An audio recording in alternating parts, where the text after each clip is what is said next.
Welcome everyone to episode 6 of Marduk's Musings. And here I am with Mario Samantas from Watcher of Worlds, and my name is Dorje Kirsten from Heart Astrology. And we're here recording our Lunar Eclipse episode. So we have a lunar eclipse coming up. The lunar eclipse is going to be September 17th. It's going to be occurring at 25 degrees Pisces. Oppose the sun, as all lunar eclipses are, at 25 degrees Virgo, and it's going to be conjunct Neptune. That's going to be one of the exciting things about this eclipse, is it's tight conjunction to Neptune.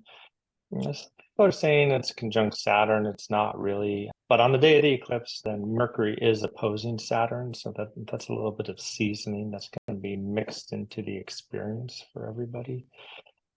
Anyways, so before we get too deep into it, let me check in with Mario here. And Mario, you have any thoughts? How are you doing? How's your week been?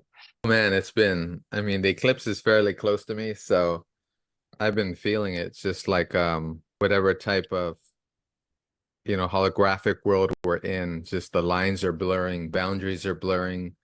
Neptune is in full power with this eclipse. I mean, really Jupiter, the ruler of this eclipse. But I think Neptune is really strong here, and especially this eclipse conjuncting its sub-ruler Neptune, and then it's also sextiling Uranus and Pluto. In additional layers of it is in the asteroids as well. There's some pretty tight conjunctions with the asteroids.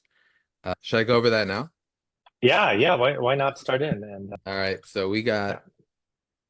So first off, let's just maybe really quickly, I'm just going to contextualize what an eclipse is for everyone, because this is always good reminders when eclipse season begins. And so the ancients remind us that whatever gets in the way of the light, and the light of the sun, and the light of the life force, always obstructs life force energy for humans. And so one way of looking at eclipses, well, pretty much the way to look at them is they are eclipsing the life force as we directly receive it.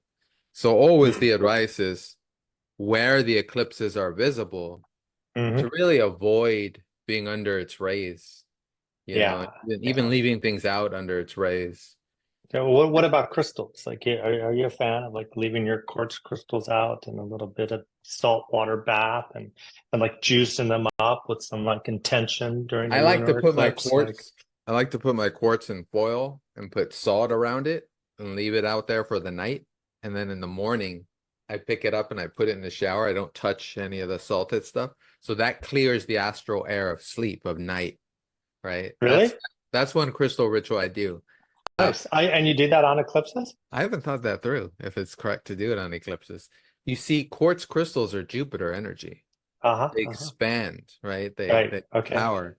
So, I have to think about that in regards to where the North Node is, right? So the North Node's in Aries. So right now, all war, all conflict, all directness, all initiation is being compounded and expanded upon. Sure. So, yeah. That's a good and the South Node is, Libra. So it's relationships, it's karmic relationships, it's karmic things that are being kind of opened up. You can't control it. It's just they're being loosened onto the stage of the world.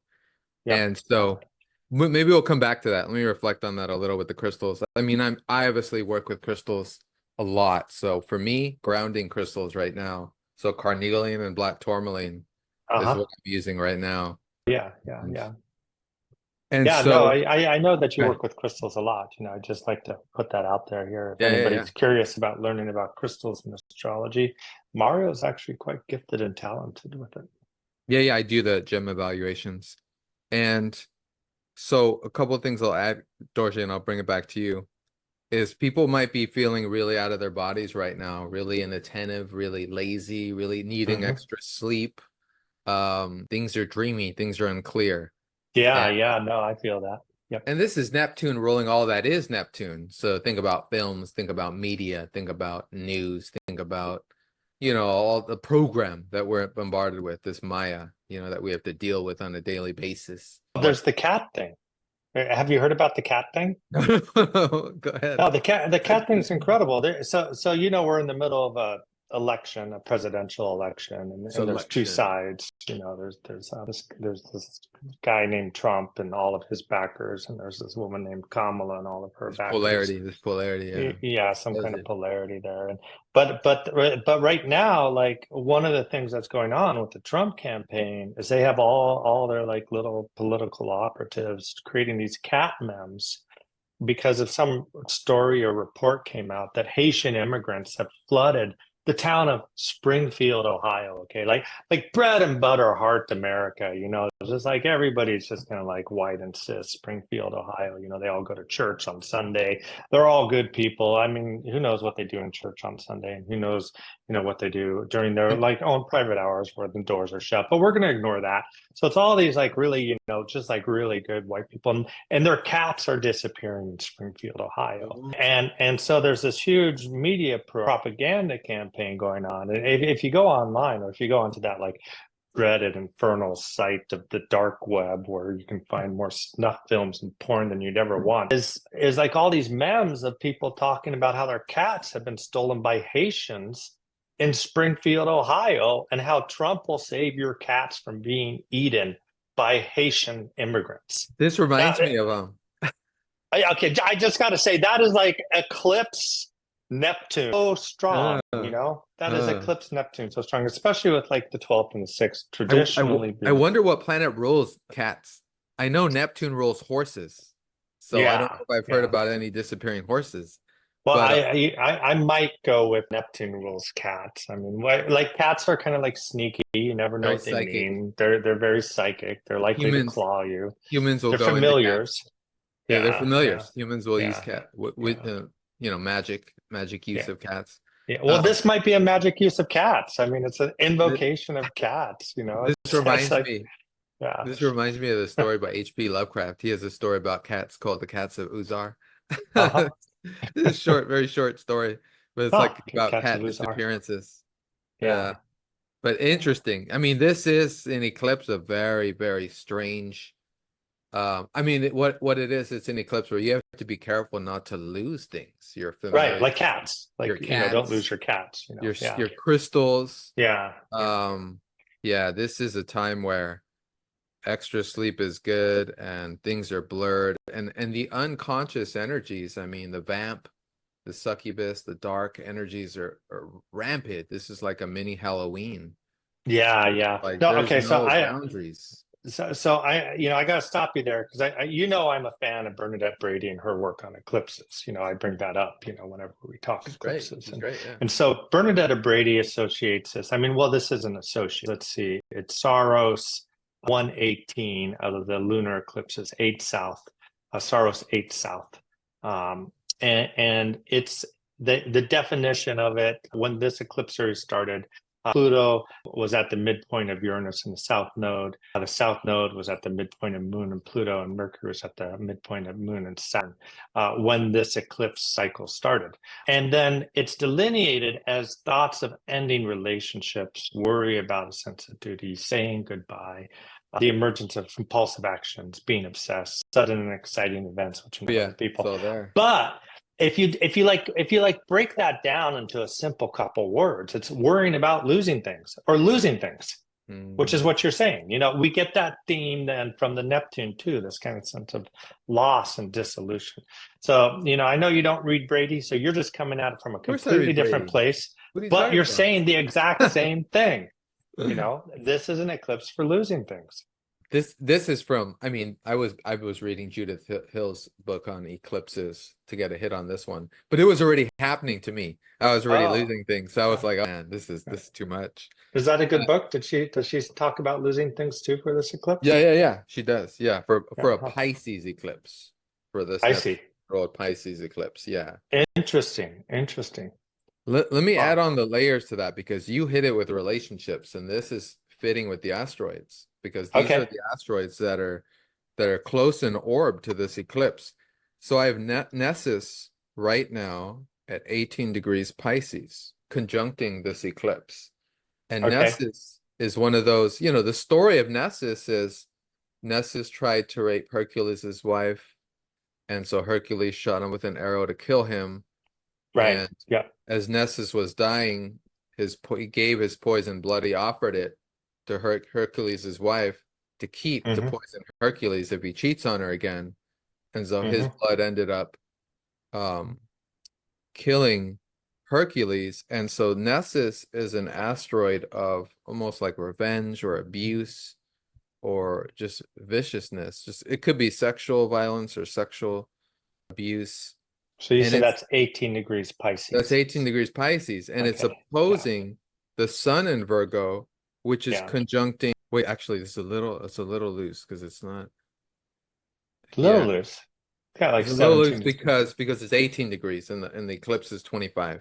Yeah. This is way too loose. So actually, I was thinking more of the day, but it is still there in influence. Well, I think so because what you got is you got that moon carrying that influence into the eclipse because the moon is going to conjunct Nessus and then it's going to carry that into the eclipse, you know, and you know, right after conjuncting Saturn, that's kind of heavy. That's, you know, and there's no benefics around to like save it. It's just kind of like that moon is hitting that Saturn.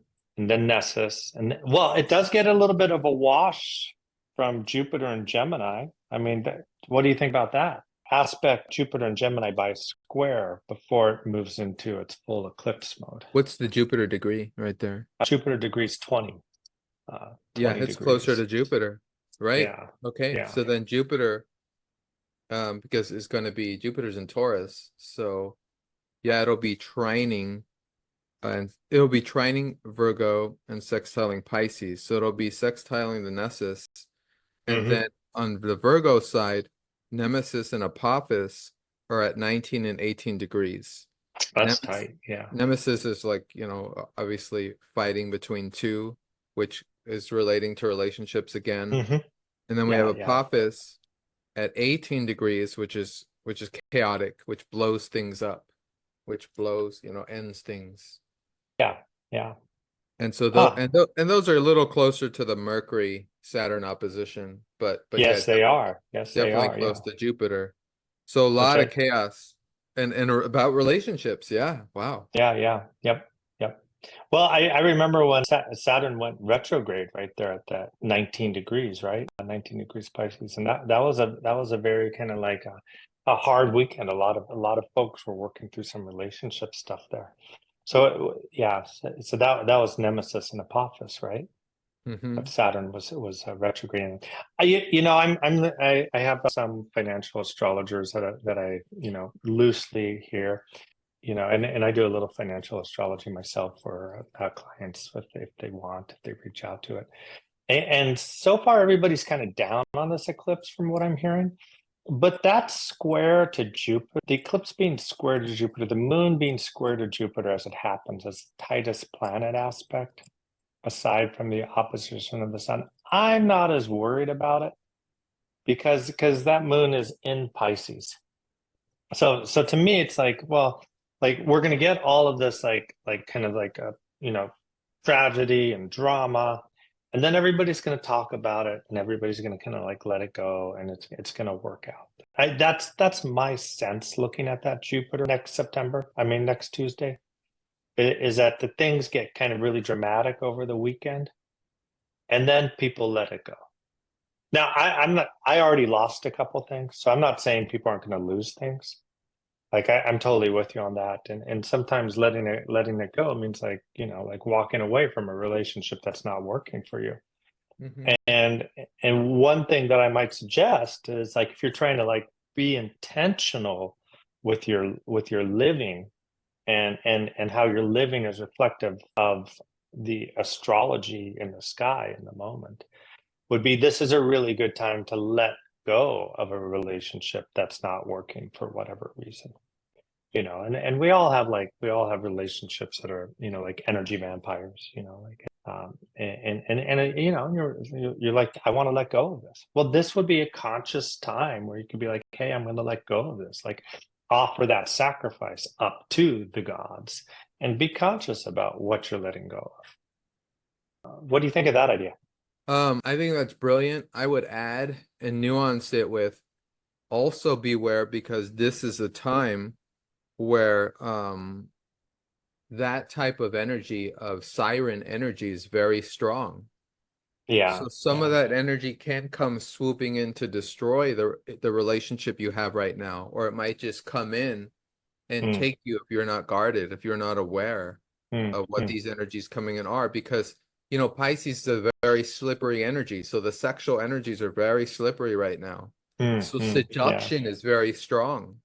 Yeah. Yeah. And Yeah. so I like that. That's definitely one turn possibility of the story. Another part of the story is a lot of this kind of vamp energy is on the rise right now because the boundaries are so blurred Mm, that mm, losing yourself, losing your energy, whether it's alcohol or whether it's seduction or whether it's some kind of spell. I mean, it could not just a spell of, you know, the people in your life that you're dealing with or the environments, but it's also in our media, our social media environments, and our yep. and film and movies and acting. All that's ruled by Neptune. So all that is very seductive at this time. Yep. And Yep. Yeah. and the one more layer I would add is, Pisces rules water, it's a water sign, and Mm-hmm. Neptune rules the ocean. Mm-hmm. So we're also looking at possible turbulence like storms, floods, Mm, mm-hmm. you Mm-hmm. know, in a sense, because of the relation to Nessus and also because Neptune rules poison. Another Mm-hmm. consideration is is almost like a collective consciousness poisoning Mm, through mm-hmm. Mm-hmm. through through entertainment, which Mm-hmm. seems fun, seems dreamy, seems exciting, and yet we're poisoned, on many levels through like this drug or do this thing or watch Mm-hmm. this Mm-hmm. movie. These could all be Mm-hmm. potential poisonings that could be happening now and during the duration of this eclipse that we might want to be looking at, because anytime there's an eclipse, there's things that are happening that we can't see because Yeah. Yeah. it's an Sure. Yep. eclipsing. And Yep. because the duration is so strange, right? We're going to be looking at not just September 17th, but we're going to be looking at the other aspects that will compound the effects of the eclipse happening in, let's see, around January 17th. Mm, That'll be a mm, trine. The square would be Sagittarius, so that would be December 17th. mm-hmm. And then the opposition um would be next year's Pisces, next year's March 17th. And then the additional square would be no, I think I already said that. So there's extra nuances there. So it's many layered, this eclipse, but I like your Mm-hmm. focus on the relationships because whether it's new or old, or like there's storms abruptly occurring, you know. Yeah, And yeah. Well, I don't know if you know, but as soon as Mars moved into Cancer, there's a huge typhoon that hit Vietnam about 3, 4 days ago, and it just lasted for 4 days. It just totally destroyed Vietnam. I mean, people aren't really like paying attention in the U.S. or Europe to Vietnam, but it was really, really bad. And so we've already seen a little bit of that. And sometimes I see like people ask me, they're like, "Wow, how long before an eclipse happens can you see its effects?" I'm in the boat. I'm in the boat that's sailing on the Pisces waters of Pisces.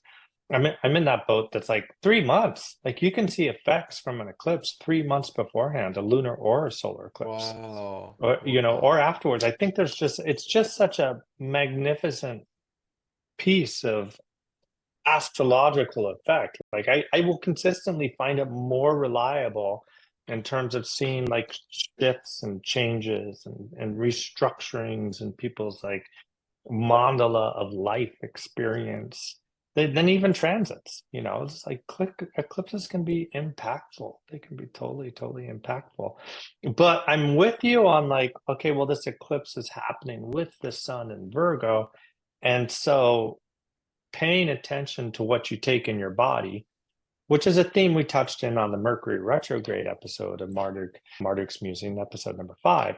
Paying attention to what you take into your body is really an important part of this eclipse, which you take into your body and your mind. And having boundaries like that's hard to do with the Pisces eclipse, have boundaries. Yeah, I mean, But that's That is That's what super it is. important. Super important. I have a question for you. I was talking to a friend recently, and the friend was saying that one of the ways that they think of lunar eclipses is that they're letting go of things, and solar eclipses are starting things. Because lunar eclipses are the opposition, the full moon, the moving into the letting go cycle, and solar eclipses are the beginning. It's the new moon cycle. It's the setting of the intention. It's the throwing the stone in the water and the ripples moving out from there. Whereas like the lunar eclipse is the ripples hitting the beach, like they're coming to an end. And so I thought about that a little bit, and I was like, that's an interesting concept to play with. What do you think? There is a contrast that I've observed in eclipses, and the contrast is I would I would I would nuance it with what you said in terms of the full moon of the lunar eclipses and the new moons of solar eclipses. The contrast I would nuance it with is like a power surge would be Mm-hmm. a solar eclipse. So the coming Libra 10-degree, October 2nd eclipse, I feel Mm-hmm. would be more of a power surge, like energy just Mm-hmm. really pulling forward with a lot of momentum for whatever it's Yeah. Yep. being used for in your Yep. life. And then the full moon, the lunar eclipses would be more of a power outage. Yeah. Yeah. Like we have all this energy, and then it's gone. Like Yep. it's complete, it's finished. Yep. Yep. So it's more of like the electricity being pulled out, Yeah. and a loss of energy, a shift of energy, right? We never lose energy, but it transfers to another quality of expression. Yeah, no, I'm with you on that. And one thing I'd like to touch in on there is that the solar eclipses, I really feel like tend to be more dramatic. And I think that's partly because of the energy. Like you go and you sit out in the sun for a couple hours and you get sunburned. You go sit out in the moonlight for a couple hours and you're relaxed.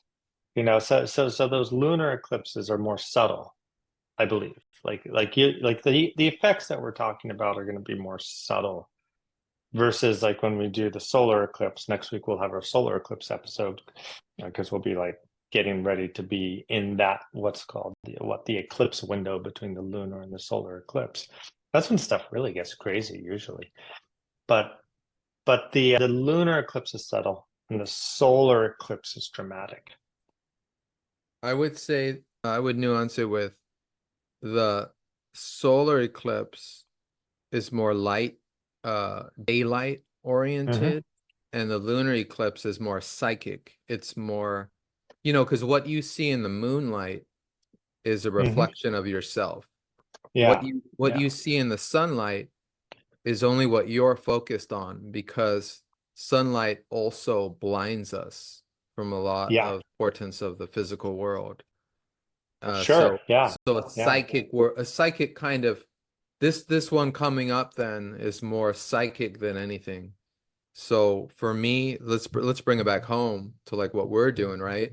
Yeah. For Yeah. me, I'm doing a lot of clearing, cleansing. I'm actually empowering the sunlight during the day in order to disperse and dissolve any shadowy type Mm, mm, energy. mm, So like I'm bringing full light into my place, and mm-hmm, even using candles by the day, mm, and using candles at night also to disperse shadow type energy, mm, because instead of using, bulb lights and stuff, I'm actually using candle light in mm-hmm, order to bring light to the night, because the night's too powerful right now.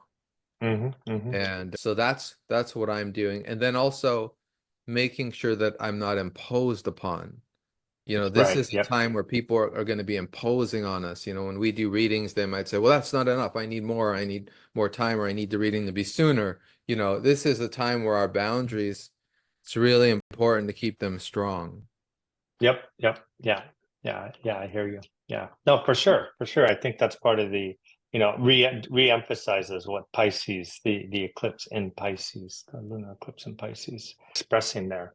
It looks to me like if you're on the West Coast, like, the eclipse is occurring when it's still light out. If you're on the West Coast, it's occurring at moonrise. It's going to hit around 7:44 p.m. where I am in Portland.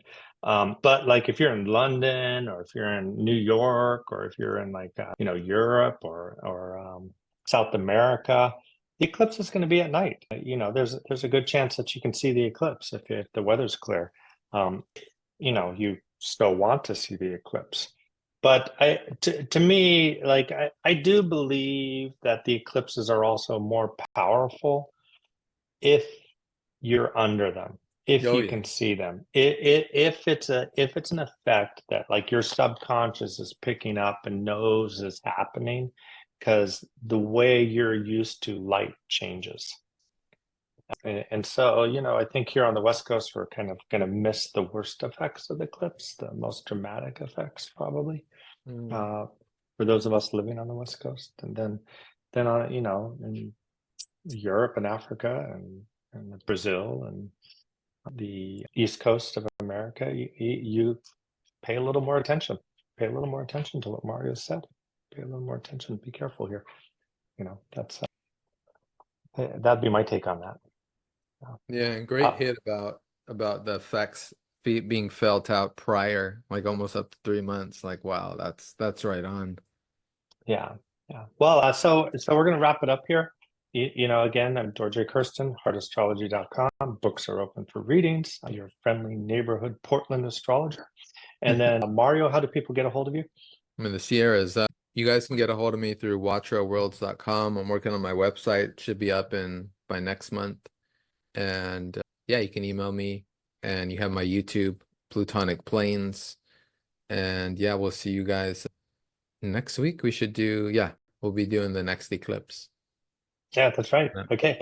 Yeah, take care, everybody, and be well, prosper, grow wealthy, stay happy, be joyous, and may you thrive. Till later. Sounds good. Take care.